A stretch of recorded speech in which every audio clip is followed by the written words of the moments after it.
가을이 깊어지고 있습니다. 이제는 화사한 옷보다는 따뜻한 옷차림이 더 어울리기 시작하는 때가 되어버렸습니다. 우리 인생 여정도 때를 따라 어울리는 모습이 있다고 생각합니다.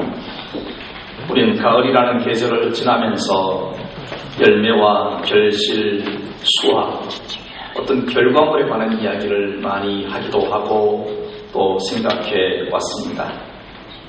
그런데 막상 우리의 삶을 돌아보면 눈에 보이는 열매와 결실이 쌓여있기보다는 그저 올 한 해도 잘 버티고 살아왔다는 것에 대한 안도감으로 만족하는 분들이 훨씬 많을 것입니다. 그렇지만 그런 정도로 우리 한 해살이 인생살이를 지나보내서는 안 될 것 같습니다. 무엇인가 좀 더 성숙하고 깊이 있는 인생으로 변화되고 그 깊음으로 살아가는 우리 인생이 되어져야 합니다. 그렇다면 우리 인생을 좀 더 성숙하고 깊이 있게 만드는 그것은 무엇이겠습니까? 사람들은 나름대로 자기만의 성을 쌓고 살아갑니다. 그냥 사는 것 같지만 사람마다 다 자존심이 있습니다. 자존심이 없는 사람은 아무도 없지요. 그 자존심이라고 하는 것을 깊이 생각해 보면 하나의 자기 성입니다. 사람은 어떤 이런 자존심을 가지고 또 자신감을 가지고 살아갑니까? 어떤 사람들은 자신의 장점과 자랑거리 또 자신의 선행과 성공담 이런 것들을 자기 자랑거리와 자신감으로 삼습니다. 또 어떤 사람들은 다른 사람의 허물과 실수를 보면서 힘을 내기도 하는 분들이 있어요. 자신은 그와 같은 실수를 범하지 않을 자신이 있기 때문에 자신이 있다 이렇게 말하는 분들도 있습니다. 그런데 이런 분들은 좀 나은 편입니다. 어떤 분들은 언제나 불행했던 일들과 과거에 입은 상처로 인해서 강한 정오심과 복수심에 가득해서 살아가는 분들도 있습니다. 내가 너무 어려웠던 시절이 있기 때문에 너무 모멸당한 그런 시절이 있기 때문에 내가 이를 악물고서라도 성공해서 본때를 보여주리라. 그런 분도 사실은 많습니다. 굉장히 많아요. 이런 사람들은 그의 삶에 힘이 있는 것 같아도 사실은 언제나 불평과 불만과 자기 연민 속에 빠져 살아가는 그런 삶을 살아갑니다. 오늘 우리가 하나님의 자녀로 그리고 그리스도인으로 살아간다는 것은 좀 다르게 살아가는 것입니다. 그리스도께서 우리에게 보여주신 그 삶을 본받아 살아가야 합니다. 주님은 이 땅을 살아가셨지만 성경을 통해서 보는 것처럼 분명히 다른 삶을 살아가신 것이 틀림이 없습니다. 주님이 세상에 오셨을 때 주님을 대하는 사람들의 태도가 어떠했습니까? 주님은 그야말로 세상의 주인으로 오셨지만 아무도 알아주지 않았습니다. 주님의 말씀에 귀를 기울이지 않았습니다. 주님은 하늘의 능력으로 사람들을 치유하고 회복시켜 주었지만 그것을 감사하기보다는 오히려 시기와 질투로 주님을 대합니다. 주님을 비난하거나 주님의 허물을 들추어 내게 안간힘을 썼고 자신들의 거짓된 종교적인 의의를 드러내기 위하여 결국 주님을 십자가에 못 박아 버리기까지 했습니다. 여러분, 그런데 이 같은 세상에 대해서 주님은 어떻게 하셨는가 하는 것입니다. 주님은 주님을 정죄하고 모욕하는 자들에 대해 악으로 악을 갚지 않으셨습니다. 오히려 선으로 악을 이기셨고 그들을 구원하기 위하여 기도하셨습니다. 우리는 주님께서 십자가에 달리시는 그 순간에 자신을 십자가에 못 박고 있는 사람들을 위해서 기도하셨던 내용을 잘 알고 있습니다. 아버지여, 저들의 지은 죄를 용서하여 주옵소서. 저들은 자신들이 하고 있는 일이 무엇인지 알지 못하고 있습니다. 이렇게 기도하셨습니다. 주님은 그들의 죄를 용서하시고 그들의 구원을 위해 기도하신 것입니다. 이미 주님은 공생애를 시작하시는 그 시점에 전하신 말씀 가운데 이와 같은 모습을 보여주셨습니다. 마태복음 5장 43절 44절입니다. 또 내 이웃을 사랑하고 내 원수를 미워하라 하였다는 것을 너희가 들었으나 나는 너희에게 이르노니 너희 원수를 사랑하며 너희를 박해하는 자를 위하여 기도하라. 이게 주님이 공생애를 시작하시면서 하셨던 중요한 말씀 가운데 한 가지였습니다. 참 실천하기 쉽지 않은 그런 말씀입니다. 말은 쉽지 원수를 사랑한다는 것이 쉬운 일입니까? 자신을 박해하는 자를 위해서 기도한다는 것이 쉬운 일입니까? 결코 쉽지 않습니다. 그러나 주님은 말씀하신 대로 이웃을 사랑하시되 원수까지 사랑하셨고 자신을 박해하는 자들을 위하여 기도하신 것입니다. 이 같은 모범을 보이신 주님을 따라 우리 그리스도인들도 살아가야 합니다. 여러분, 그런 점에서 그리스도인들은 축복하는 사람이 되어야 합니다.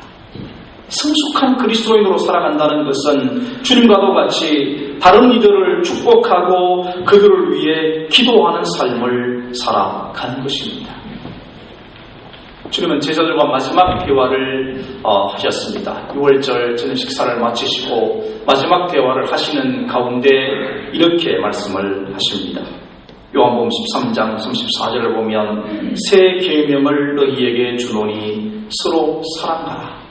내가 너희를 사랑한 것 같이 너희도 서로 사랑하라. 이렇게 말씀하셨습니다. 우리는 이 말씀 가운데 내가 너희를 사랑한 것 같이 너희도 서로 사랑하라고 하는 이 말씀에 귀를 기울여야 합니다.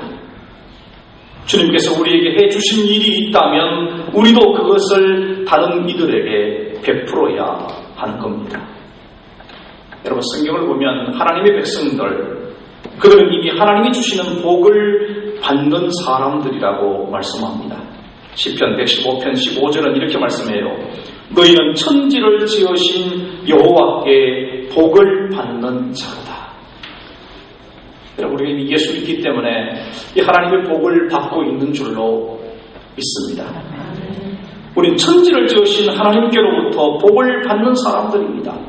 하나님을 알고 하나님의 은혜로 구원받는 것만 해도 엄청난 복입니다. 그뿐만이 아닙니다. 하나님 백성들을 사실은 언제나 동행하시고 지켜주시고 인도하고 계십니다. 이 놀라운 은혜의 복을 이미 우리가 받고 살아가고 있습니다. 그러므로 우리는 복받을 뿐만 아니라 복을 비는 자가 되어져야 합니다. 하나님은 아브라함을 부르시고 내가 너에게 복을 주겠다 이렇게 말씀만 하지 않았습니다. 내가 너를 복의 근원이 되게 하겠다. 다르게 말하면 내가 너를 복을 나누는 사람이 되게 하겠다 이렇게 말씀을 하셨습니다. 주님은 우리에게 놀라운 약속을 한 가지 해 주셨는데요. 마태복음 18장 18절은 이렇게 말씀합니다. 진실로 너희에게 이르노니 무엇이든지 너희가 땅에서 매면 하늘에서도 매일 것이요 무엇이든지 땅에서 풀면 하늘에서도 풀리리라. 여러분, 이건 놀라운 말씀 아닙니까?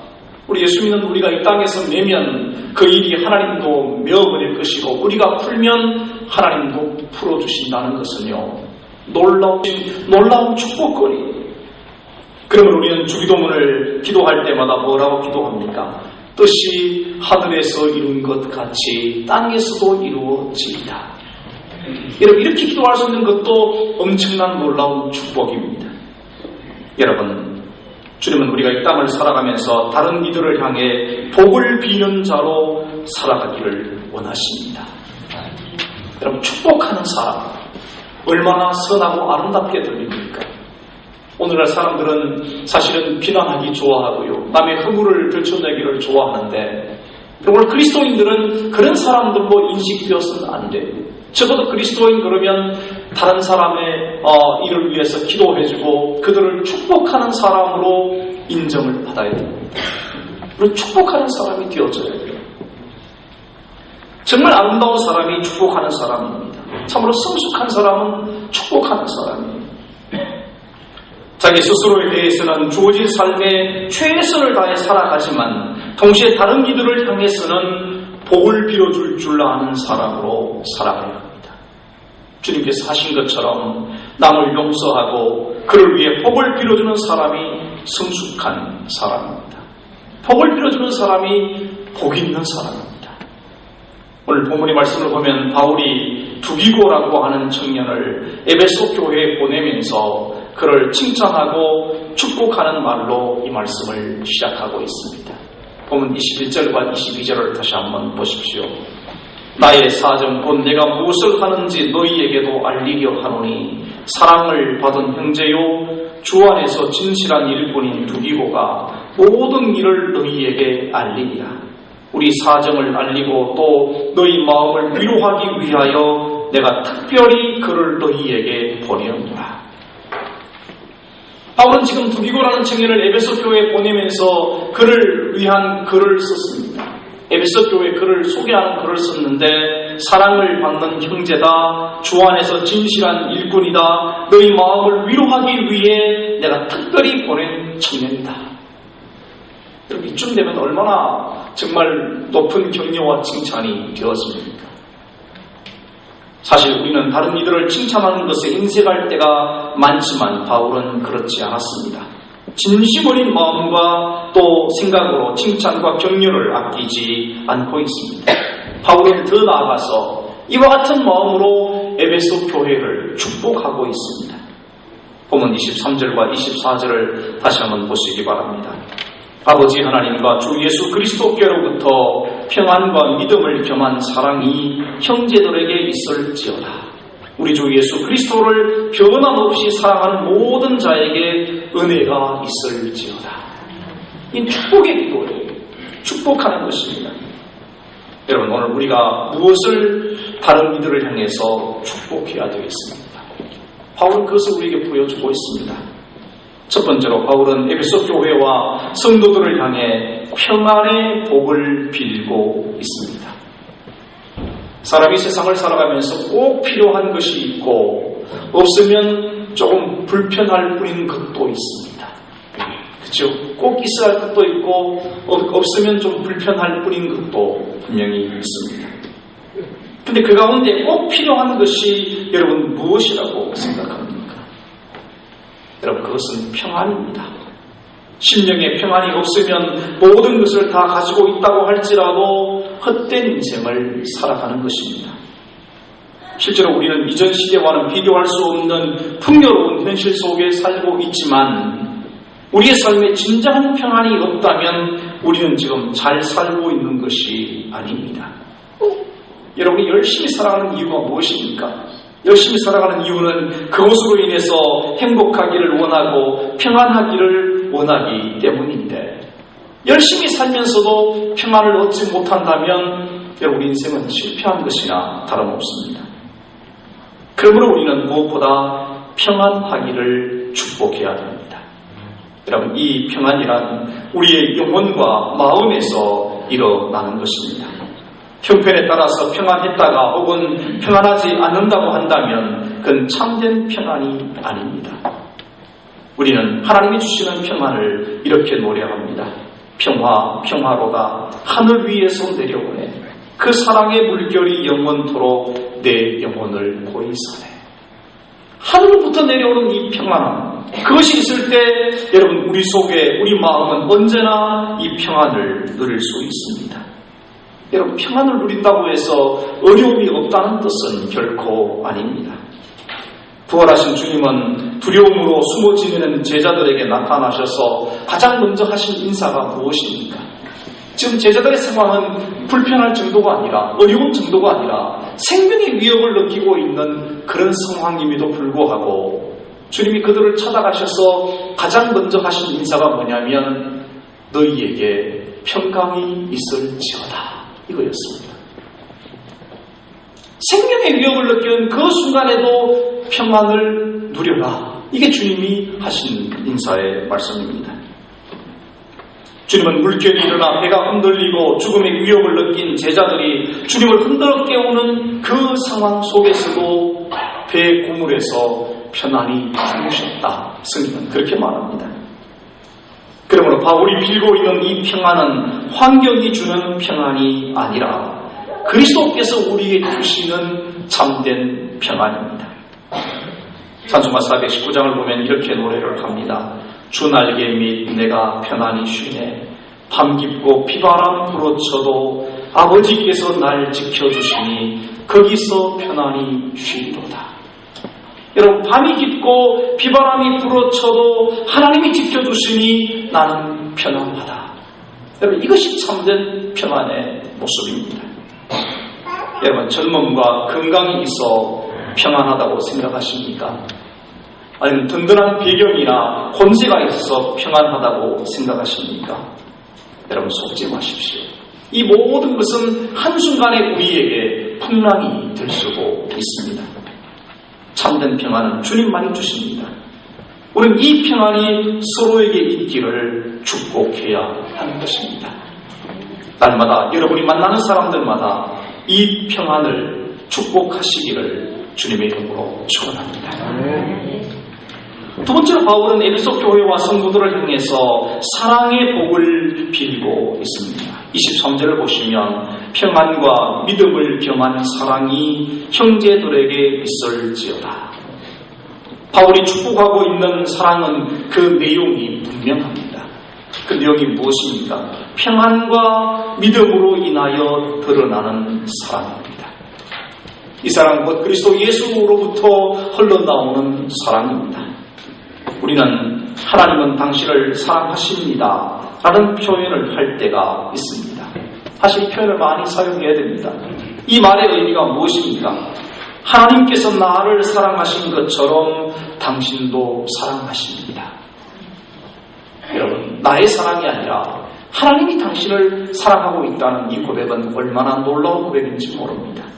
이건 축복의 표현입니다. 이 사랑은 믿음을 겸한 사랑입니다. 하나님을 믿기 때문에 하나님이 주시는 사랑, 곧 우리가 받을 만한 자격은 없지만 긍휼히 여겨주시는 아가페의 사랑을 우리는 받고 있다는 것을 아는 것입니다. 예수님을 믿기 때문에 우리를 위한 고귀한 희생의 사랑을 우리는 알게 되는 것입니다. 여러분, 하나님께서 우리를 사랑하신다는 것은 우리에게 있어서 엄청난 힘이요, 용기요, 능력이 되는 겁니다. 여러분 아이들, 여러분 자녀들이 세상에 나가서 기죽지 않고 살아갈 수 있는 비결은 다른 데 있지 않습니다. 우리 가족들이 나를 사랑한다는 것을 알게 해주는 것입니다. 누군가로부터 내가 사랑받고 있다는 사실을 아는 사람은요, 결코 자기 삶을 함부로 살아가지 않습니다. 바울은 이 사랑의 강력함을 로마서 8장 39절에서 이렇게 고백을 했습니다. 높음이나 깊음이나 다른 어떤 피조물이라도 우리를 우리 주 그리스도 예수 안에 있는 하나님의 사랑에서 끊을 수 없습니다. 여러분, 우리가 믿는 하나님의 사랑, 그것은 끊을 자가 없습니다. 세상의 높음이나 깊음이나 그 어떤 어려움이 닥쳐오더라도 하나님의 사랑에서 우리를 끊어놓을 수가 없습니다. 여러분, 그러므로 그 사랑은 믿음을 겸한 사랑입니다. 이 사랑을 가진 자들은 결코 낙심하거나 약하여지지 않습니다. 하나님이 나를 사랑하시는데 내가 두려울 게 뭐가 있겠습니까? 하나님의 사랑을 받고 있는데 내가 지금 어려움에 처했다고 낙심하거나 절망할 이유가 없는 것입니다. 그리고 동시에 다른 이들을 진정으로 사랑할 수 있는 것입니다. 바울은 지금 에베소 교회를 향해 이 놀라운 사랑을 축복하고 있는 것입니다. 우리도 다른 이들을 향해 이 사랑을 축복할 수 있어야 합니다. 바라기는 이 같은 믿음을 겸한 사랑이 오늘 여러분 가운데도 충만하시기를 주님의 이름으로 축복합니다. 세 번째로 바울은 에베소 교회를 향해 하나님의 은혜를 축복하고 있습니다. 본문 24절을 다시 한번 보십니다. 우리 주 예수 그리스도를 변함없이 사랑하는 모든 자에게 은혜가 있을지어다. 아멘. 모든 은혜는 하나님으로부터 임하는 것입니다. 근데 이 은혜는 받을 만한 사람이 있다고 그랬습니다. 뭐라고 그랬어요? 주 예수 그리스도를 변함없이 사랑하는 모든 자들입니다. 우리 모두는 다 이 시간 하나님의 은혜를 받기를 원해서 하나님의 전에 나왔습니다. 하나님의 은혜를 사모하는 마음으로 이 예배를 드리고 있습니다. 근데 이 은혜가 누구에게 임한다고 그랬습니까? 주 예수 그리스도를 변함없이 사랑하는 모든 사람들에게 하나님이 주신다고 약속하셨습니다. 그러므로 여러분의 마음속에 주님을 사랑하는 마음이 가득하기를 축원합니다.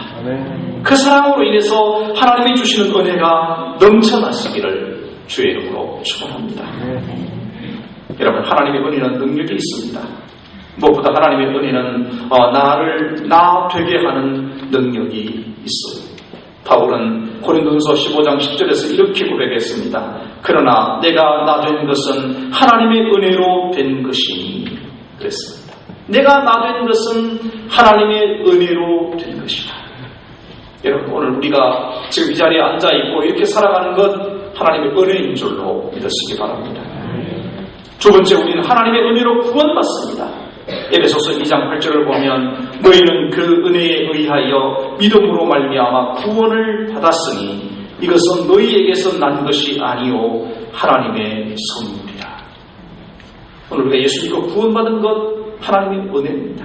하나님의 은혜로 구원받았다고 분명히 말씀을 합니다. 세 번째는요, 이 하나님의 은혜로 말미암아 우리는 주님의 일꾼으로 살아가게 됩니다. 에베소서 3장 7절입니다.